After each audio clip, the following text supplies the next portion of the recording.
ते गुंडा ला कैसे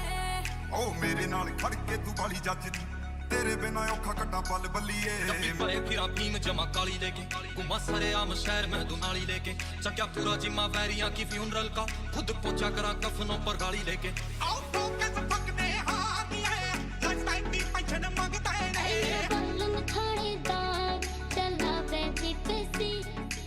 सिस्टम बैठा रहा छोरा जाट का